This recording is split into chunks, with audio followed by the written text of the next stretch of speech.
Hey guys, it's JD, and it's 5:23 a.m.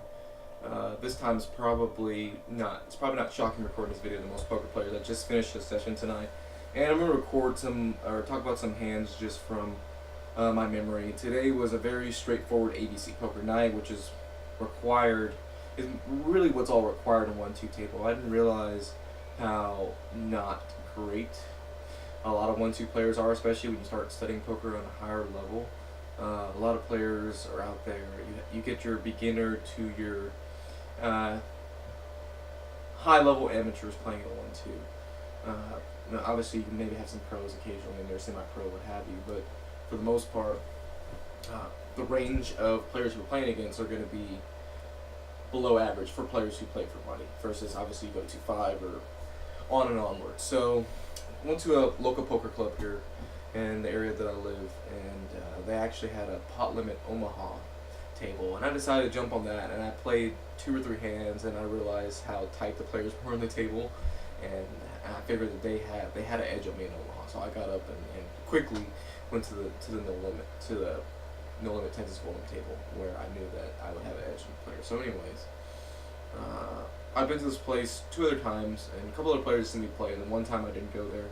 The last time I did go there, I lost $200, and I'm pretty sure the players viewed me as a fish. So I bought it short. I lost one of the early hands. I was on small blind. I had Jack 9 check, and I think I flopped top pair. Guy bets a C bet.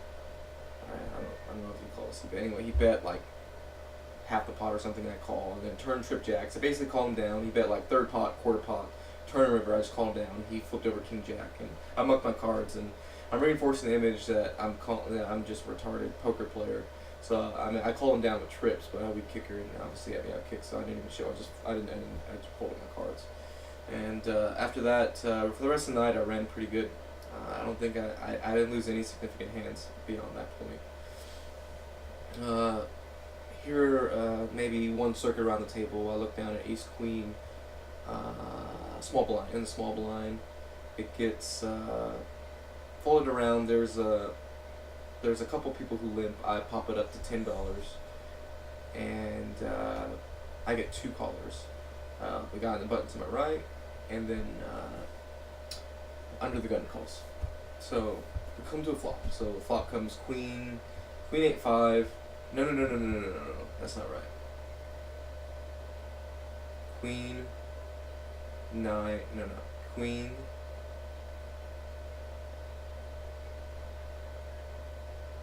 Yeah, it was queen 8-10. That's what it was. Yeah, queen 8-10. So actually, I take it back. There was like 4 callers because the pot was about $50. There we go. And I don't remember ordering the pot, but okay. Let me just restart. I was actually, now I remember. I was big blind, and then the small blind was to my right. So small blind opens up the pot to $16. So you bet $16 on the pot of $50. I automatically think this is a blocker bet because there was also a flush draw on the board. Doesn't matter which suit. I just know that I didn't have a blocker to it. So ace queen, he bet 16. I re-raised to $70, just right off the bat. Players think I don't know what I'm doing, so I just go ahead and re-raise. Folds all the way back around to the original, the person who placed the original bet. He goes all in for another $100. So, and I think about it for about 5 seconds, and then I call. And I was like, I hope I'm not losing my buy-in here quickly. And he runs out, and the next card is an ace of spades.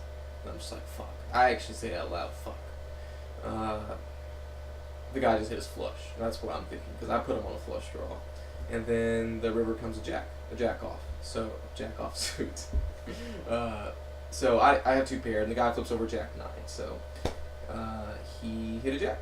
I'm good. My ace queen holds up. So first big pot, rack it up. Later on, there's another hand where I look down at queens. I won't bore you with the details. I flop a set. I didn't check. I was in position. The guy bet. I re-raised him. He folds. And there was another. Let's just get to the good part. Towards the end of the night, we get down. It's 4 or 5 handed, and we get down to 4 handed. Some of the guys are pushing all in. Okay, maybe it's not that good, but you know, I'm double my buy-in, and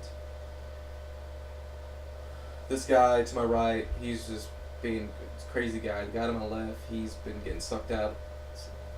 He's basically he's had a couple of coolers, or people drawing out on him where he had like the nuts. So, anyways, they're going all in frequently, and this is the very very last hand of the night.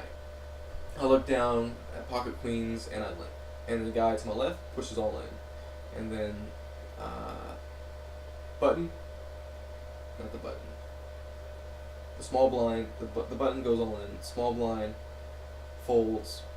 Big blind calls it all in, and then I look down at queens and just like, you know, I think to myself, I don't want to lose my whole stack to this guy over here getting lucky, but you gotta play the math. You gotta play poker like you're supposed to play. So I push all in. You know, their ranges are very very wide with this. This guy to my right, he's pushed all in twice with queen 7, and he cracked kings twice with queen 7. And that guy, the guy he cracked, was pretty pissed off. I would have been too. But he pushed, so he calls. I push all in the guy. So the big blind guy to my right, he calls, and sure enough, he flips over freaking queen 7 for the third time in like 6 or 7 hands that he's all in with queen 7. And then the guy to my left, who originally pushed all in, he flips over like ace 7. So, but he only had like $100. I had 400. The other guy, I had like 450. The other guy had about 400. So. Anyways, ace comes in the flop, and there's 3 clubs. I don't have a club, but the other guy has the queen of clubs. Luckily, it comes brick, and my queens hold up against the guy who has $400. So the a7 wins the side pot about $100. It's actually less than that, and very last hand I had about $300 to my stack. So good stuff. So anyways, maybe it was a little less than that. Anyways, I bought him for 200. Ended up cashing out for 650 after paying my fee for playing at this place, and it was a good night. It was pretty straightforward. I only played for 2 hours because I got there at 3 in the morning, and they decided they were going to close the doors at 5. The other place I played will run all night, but that's okay because I was up and I probably should have gotten there earlier. There were other reasons why I didn't get there earlier. I would have liked to, but it all worked out well. So this is just my vlog. Nothing interesting as far as poker knowledge in this video. Just kind of talking about what happened here tonight in my hand. So up 400 and some odd dollars, and I watched someone else's video and they use this app. It's called Poker Income, and I've put in my last 5 sessions. I don't remember this year. I haven't been playing. I haven't played poker like seriously for like 3 years. But someone turned me on to some poker material. I've been studying it, taking my game to the next level. I was already fundamentally sound, but I'm taking my game to the next level, being more disciplined. But the sessions I haven't recorded, maybe I was down a couple $100 or break even. But the last 5 sessions, let's see if I can get it on the camera. I guess it's probably blurry right there. And then the last, I'm up 13.35. Over the last 5 games, $48 an hour, $222 a session, $220 a session, 50 cents. Duration 27 hours and 29 minutes. I cashed 4 out of 6. I've cashed in the last 3 that I've played. And then tips and meals, $127. So I'm not a poker pro yet, but this was what I proclaimed I wanted to be 8 years ago, and I had people laugh in my face. And you know what? Maybe I will never be a pro, but if things keep trending in the right direction, you never know. I like to think I'm a pretty smart guy. Math is, I'm studied engineer. I'm not an engineer by trade, but I studied engineering in school. It's a calculus book here. Math's not the problem. For me, it's focusing on the reads, reading the body language. And actually, I've been studying body language outside of poker, and it's brought more attention to me in the poker table. And I'm realizing now, people who I thought were good players, maybe they are good players, but they give some obvious read in certain situations, and they have areas in where they're exploitable. Like, for example, there was a hand where this guy flopped a set, okay, and there's 2 diamonds on the board, so he bets, or no, he checked. He checked his set. the guy, the next person position bets. He re-raises him. Okay, turn comes a diamond. The dude, he's obviously frustrated with a diamond, but he continues to bluff off the. I shouldn't say bluff, but he bets off the rest of his stack. So he's the aggressor with the 7. There's 3 diamonds on the board. So he bets the turn. Dude calls river, bets the river, huge amount. Dude thinks for a second, calls with king high flush. Just like you can't commit, and he was betting like 3/4 pot. You can't bet that much with top set. You gotta slow down. You gotta slow down. And one of the tells he had, he on the river when he bet, he held his cards up, like he's ready to flip them over because he's trying to get this guy to fold, or he's anxious. I'm not exactly sure. Maybe one of you guys can tell me, but he holds his cards up. It's like when you're beat, you're beat. You gotta lay that. I mean, you either check call, you don't bet into it, and then maybe you might. I guess you it's hard to lay that down, but you gotta check call on the river. I mean, the turn, I get that, but on the river, you can't do it. Anyways, that concludes this video. I'll see you guys in the next video. JD check.